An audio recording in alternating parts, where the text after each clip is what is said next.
Sa pagsisimula ng taong ito, maraming mga bagong motorcycle scooter ang inilabas ng iba't ibang mga branch sa iba't ibang bansa na unti-unti nang dinadala ngayon sa Pilipinas, kagaya na lamang ng kararating lang na bagong Yamaha NMAX Turbo 2025 model. Hindi pa man masyadong nasisilayan ng marami ang bagong modelong ito, ay may mga bagong motorsiklo pang inilabas ngayong taon ng iba't ibang mga brand na mas maganda pa raw sa Yamaha NMAX, at yan ang iisa-isahin natin ngayon. Ang mga motorsiklo na siguradong mapapabilib ka na lang sa ganda ng mga format, mga katangian na dinadala ng mga ito, kasama ang mga kabuang presyo ay aalamin natin. Pero bago yan, syempre, kung bago ka pa lamang po dito sa ating channel, ay huwag kalimutang pindutin ang subscribe button pati na ang notification bell para naman ma-update kita lagi sa ating latest video upload. Swayim DRJBT version 3 2025 model. Nakilala ang Swayim, isang Taiwanese motorcycle brand na nagdadala sa Pilipinas ng mga makabagong motor na may mga modernong gamit at sarili nitong estilo. Ang manufacturer ang isa sa mga pinagkakatiwalaang brand ng ibang mga motorcycle enthusiast na naghahanap ng hindi lamang sa matibay, maporma din na klase at mas kumpleto pa sa gamit. Ang bagong motor na ito ang ikatlong bersyon simula nang ipinakilala ang pangalawang bersyon nito noong year 2022. Napaka-unique ng disenyo nito kung ikukumpara sa marami, maging sa unang bersyon nito. Pero nagdadala pa rin ng modelo ng mas makabago at modernong teknolohiya, gaya ng LED projector type na headlamp na ipinares sa kakaibang disenyo nito na parang out of this world. Meron itong TFT display instrument meter cluster na magbibigay ng malawak na impormasyon, access connectivity sa rider na makakagamit. Ang mas pinagandang motor ay nilagyan pa ng naka-naked handlebar, isang keyless ignition system at dalawang mga safety features gaya ng traction control at anti-lock braking system na naka-dual channel. Naka-all-LED lighting system mula sa harap at likod, at isang single-sided shock absorber sa likuran na may kasama pang coil spring. Malapad ang gulong nitong DRJ, isang signature nito para magbigay ng balance at magandang stability lalo na sa mga pakurbadang kalsada. Ang futuristic na katangian ay ipinares sa futuristic na itsura nito. Kaya sobrang compact talaga nito na pinapagana pa ng isang 160cc engine na may 4-stroke, 4 bulbs, liquid-cooled, at fuel-injected type na fuel supply, kasama ang automatic type transmission na gumagawa ng 14.5 horsepower sa kada 8,000 RPM, at 15.4 Nm of torque naman sa kada 6,500 RPM. May fuel tank capacity ito na 7.4 liters, para bigyan ka ng mahabang biyahe sa fuel consumption na 45 km per liter. Ang kabuang bilis nito ay umaabot ng hanggang sa 120 km per hour, at bibigyan ka ng mas balance, komportableng biyahe sa pamamagitan ng magagandang suspensions, brakes, at tires na ikinabit sa modelong ito. Bukod pa riyan ay nilagyan din ito ng mga convenient features, gaya ng isang USB port charging system, mga console packet, at isang malawak na underseat compartment storage para sa mga gamit. Itong bagong Swayim DRJBT version 3 ay may kabuwang seating height na 803mm, wheelbase size na 1,380mm, at tumitimbang ng 135 kg. Originally made sa bansang Taiwan, ang motor at inilabas na sa iba't ibang bansa sa Asia. Inaasahang makarating din sa Pilipinas itong bagong DRJBT version 3 na nagre-range sa estimated price mula sa 125,000 hanggang sa 160,000 pesos. Italjet Speeder 125, ang mala-sporty concept na disenyo na sinamahan ng dual sport na estilo ay binubuo ng isang makapangyarihang motor na bago mo pa lamang din siguro makikilala. Itong bagong Italjet Speeder 125 2025 model ay idinisenyo para magbigay ng kapana-panabik na biyahe sa on and off-road na may kasamang flexibility at very sporty. Ang motor ay naglalaman ng mga katangian mula sa pamana ng Italian brand na may kasamang matapang na itsura at napaka-futuristic pa. Binubuo ang mga body cladding, fairings at mga frame nito mula sa mga big bike chassis para magbigay ng katatagan sa mahahabang biyahe.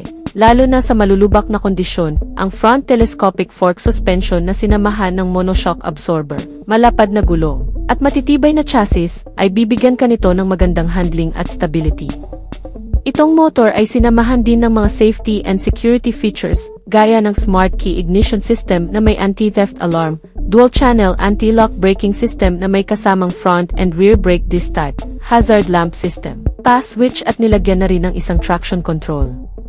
Nakadisenyo pa ang mga gulong nito para sa kahit saang klase ng kalsada, maging ang matibay na suporta ng chassis at suspensions nito para bigyan ka ng ligtas at komportableng biyahe sa araw-araw. Nilagyan ang motor ng malaking sukat sa buong body figure, dala ang makakapal na cover, garnish at naglalakihang mga body cap. Kaya naman tumitimbang din ng mas mabigat na umaabot ng hanggang sa 140 kg. Ngunit nadadala ng isang hindi kalakasang makina na may 100 cubic centimeter na displacement sa engine at may kasamang 4-stroke, single overhead cam at 4 bulbs.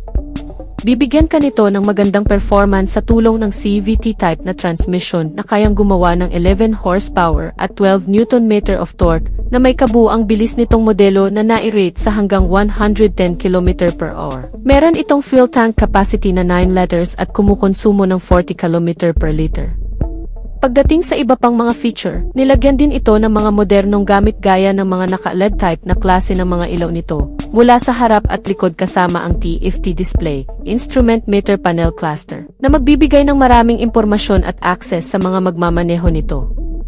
Sinamahan pa ng USB charging system, engine side stand kill switch, pass switch, at engine check warning. Ang mga magpapakomportable naman sa'yo habang nagmamaneho ay ang malapad na upuan nito na may karugtong pang-upuan na para sa pasahero, mga console pocket at isang malawak na underseat compartment storage. Ang seating height nito ay may sukat na 800 mm at may ground clearance na 130 mm.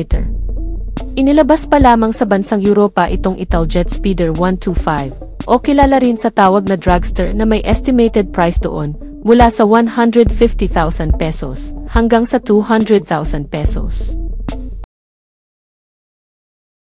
Ang Alpha Volantes Hyper Range 2025 model, isang dual sports bike scooter na inilabas para maging bagong konsepto ng brand from Thailand na Alpha Volantes Motorcycle brand. Kung susuriing mabuti ang motor na ito ay mukhang magbibigay din ng magandang performance sa loob at labas ng kalsada, na lalong mas pinagbuting mga suspensions nito na naka-upside down telescopic fork sa front, at rear suspension na center monoshock absorber na heavy-duty, fully adjustable, at may kasamang malaking cold spring, na kung saan ay nakadisenyo para sa kahit anumang klase ng terrain o anumang mga baku-bakong kalsada, mababato, malulubak, at matutubig, dala ng mas mataas na ground clearance nito na siguradong maaasahan sa mga ganong klase ng kondisyon. Kasamang makakapit na braking system na may dual hydraulic disc brake at additional safety features na anti-lock braking system. Sinamahan din itong bagong Alpha Volantes Dual Sport na Hyper Range ng isa pang safety features na traction control system para sa mga malulubak na kondisyon. At upang ma-prevent ang pagkaskid o pagkadulas ng likurang bahagi ng gulong nito sa oras na may maidadaan mo ito sa mapuputik, madudulas, matutubig, at malulubak na kalsada. Kaya naman wala ka nang masyadong iisipin pagdating pa lang sa safety features nito. Ang dual sports bike na ito ay nakakuha rin ng mga modernong gamit. Pagdating naman sa mga convenient, kabilang ang TFT display instrument meter panel na magbibigay ng magandang readout sa rider kasama ang adjustable windscreen protector, mga console pocket sa harap na lagayan ng maliliit na gamit, at isang malaking underseat compartment storage para sa malalaking gamit. Sinamahan din itong motor ng dual-port charging system para sa mga connectivity ng cellphone ng driver at ng passenger, kasama ang maliliwanag na full LED lighting system nito mula sa harap at likuran, kasama ang mga indicator. Lighting system na magbibigay ng reliable visibility sa madidilim na kondisyon na sinamahan pa ng built-in hazard lang system para sa visual na visibility sa oras na ikaw ay biglang hihinto sa gitna ng kalsada o magpapatakbo ng mabilis. Wala pang disclosure ang brand na Alpha Volantes Hyper Range New Dual Sports Bike Scooter na inilabas nito ngayong taon, pero siguradong magkakaroon daw ito ng 180cc engine specs na may kasamang 4 valves, single cylinder, 4-stroke, at single overhead cam, at mas malakas na performance sa aktwal. Ganun pa man ay may overall looking pa rin itong motor na katulad ng mga dual sports motorcycle scooter sa Pilipinas, na siguradong magiging katapat nito gaya na lamang ng Honda ADV at iba pang mga dual sports bike scooter na bago lang din sa bansa. Ang Suzuki Access 125 2025 model, isang makabagong retro scooter bike mula sa Japanese brand na Suzuki, ang Access 125 model. Ginawa ang motor bilang entry ng brand sa retro classic scooter segment na may mga modernong amenities. Ang modelong ito gaya ng maraming kapareho nito ay nilagyan din ng mga makalumang disenyo at bilang ang rectangular shape ng LED headlamp nito na may kasamang tapalodo na chrome garnish. Kasamang makalumang disenyo rin ng mga turn signal lamp indicator, dalawang circular shape ng mga side mirror, at kulay beige na train color ng motor. Nagbibigay diin sa makalumang disenyo nito, ngunit pagdating sa ibang bahagi ng modelo, gaya ng instrument meter panel gauge, ay mas advanced naman sa iba pang mga modelo, dahil ito ay naka-TFT display na klase. Meron din itong ilang maliliit na storage space sa harapan gaya ng mga console packet, dalawa na para sa maliliit na gamit. Bukod pa dyan, ang nagpapaganda pa sa estilo nitong modelo ay ang mga vintage na disenyo ng mga alloy wheel mags nito. May kabuang sukat na mga gulong na 12-inch, pero mga naka-tubeless na.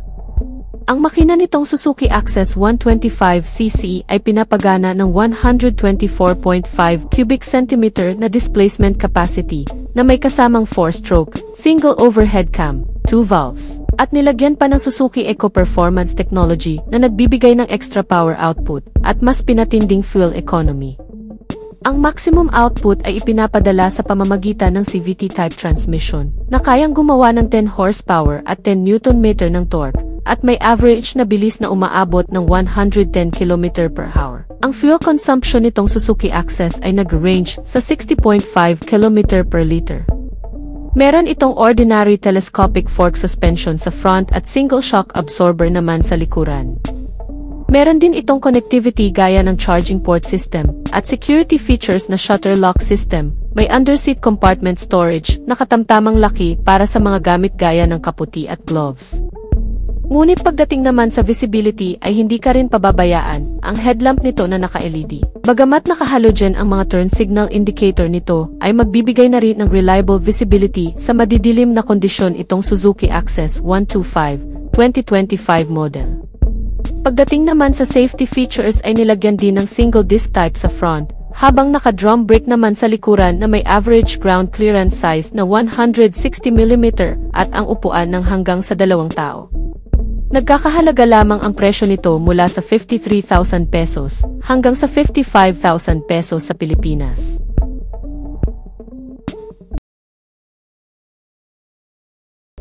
Hero Motocorp Zoom 125, isang bagong commuter mula sa Indian manufacturer. Ang modelong ito ay magbibigay daw ng mas maaasahang biyahe at mas compact na kagamitan sa mura lang nitong presyo. May sariling design, ngunit may pagkakatulad sa ilang mga nakasanayan na, gaya ng pagiging convenient comfort at mas madaling paganahin. Pinapagana itong motor ng 125 cubic centimeter na displacement capacity na may kasamang single-cylinder, 4-stroke, at air-cooled type na cooling system. Ang fuel supply system nito ay fuel-injected na nakakonect sa isang CVT-type transmission na kayang magpalabas ng 9.92 horsepower sa kada 7,500 RPM at 10 Nm of torque naman sa kada 6,000 RPM. Ang front external design ng modelong ito ay inspired sa Falcon na may animoy matapang na itsura dala ng pinahusay na disenyo ng LED headlamp na may kasamang daytime running light. Kaya naman ang aerodynamic at physical appearance nitong motor ay mas naging unique sa ilang mga kasabayan. Bukod pa dyan ay ipinagmamalaki rin ng brand ang pagiging maaasahan nitong motor, hindi lamang sa performance kundi sa pagiging dekalidad, sinamahan ng matitibay na klase ng suspension sa front na naka-telescopic fork, habang single-sided shock absorber na may core spring naman sa rear suspensions nito. Ang dalawang gulong nito sa harap at likod ay parehong naka 14-inch size at may alloy wheels na naka tubeless tires. Ang bawat ilaw nito mula sa harap at likod kasama ng mga turn signal lamp indicator ay mga naka-LED type na klase na may sequential turn signal light indicator. Bukod pa dyan nilagyan din nitong motor ng isang bulsa sa harapan at underseat compartment storage na lagayan ng gamit at isang front footboard na pwedeng pagkargahan ng malalaki pang gamit. Ito Itong Hero Motocorp Zoom 125 ay sinamahan din ng mga modernong features, kabilang na ang instrument meter panel na naka-digital display, isang charging port system para sa mga gadget, illuminate start button, booth lamp, at turn-by-turn navigation. Kung tutuusin ay wala ka nang masyadong hahanapin dahil sa mababa nitong engine ay siguradong magbibigay din ng mas magandang fuel economy sa kahit saan mo man gamitin. Sa pagkakaroon ng fuel tank capacity na 4.5 liters ay siguradong kahit malalayo ang biyahe ay aabuti ng average fuel consumption rate na 60.6 km per liter. Bukod pa dyan, ang pangsiguridad at pangkaligtasan din sa motor na ito ay hindi pinabayaan sa pagkakaroon ng front disc type na braking system at rear drum brake na magbibigay din ng mas maganda at compact na braking system kahit pa sa mga biglaan. Nilagyan din ito ng engine check warning, additional shutter lock for security, at headlight na naka-LED projector type. Inilabas pa lamang itong motorsiklo sa bansang India sa dalawang klaseng variant na pagpipilian, sa presyo na nagkakahalaga ng 86,900 rupees, hanggang sa 87,900 rupees na kung direkta natin i-convert sa Philippine peso, ito ay aabot ng 58,900 hanggang sa 60,000 pesos lamang sa Pilipinas. Ang Honda PCX 125 2025 model, halos kasabay nitong inilunsad ang big brother nito na 160 Honda PCX na bagong update ngayong taon sa bansang Indonesia. Itong Honda PCX 125cc, in-update sa European market na kung saan ay may mas mababang capacity lamang ng makina na 125cc engine na gaya ng mas nakatatandang modelo nito. Ito ay nilagyan din ngayon ng makabagong disenyo sa front face design na mas naging makanto ng kaunti at bagong hugis ng daytime running light at mas pinanipis naman kumpara sa dati.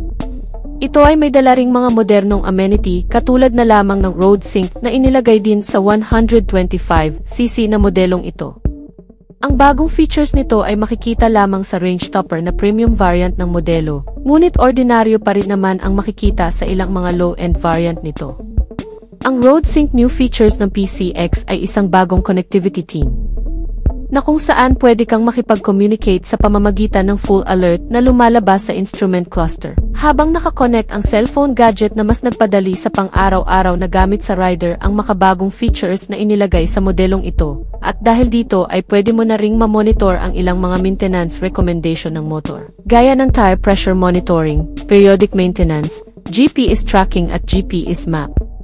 Bukod pa riyan ay intact pa rin sa modelong ito ang ilang mga nakasanayan ng features nito, gaya ng capacity ng makina nito na 125cc displacement na may kasamang single cylinder, 4-stroke at 4 bulbs na nakakonekta sa isang CVT-type transmission na kayang magpalabas ng 12 horsepower at 12 Nm ng torque na gumagawa ng average speed na umaabot ng hanggang sa 110 km/h. Meron din itong full tank capacity na 8 liters at kumukonsumo ng 45 to 49 km per liter. Ang nabago rin sa modelong ito ay ang USB charging system na dating Type A, ngayon ay Type C na. Binago rin ang dating naked handlebar na fully covered na ngayon at mas pinalaki rin ang underseat storage para sa mga ikakarga.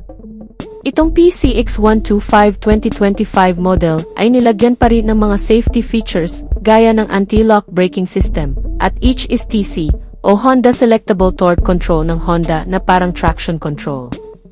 Nilagyan din ito ng idling stop system, side stand engine kill switch, hazard lamp system, at smart keyless entry na may kasamang answer back system at anti-theft alarm device.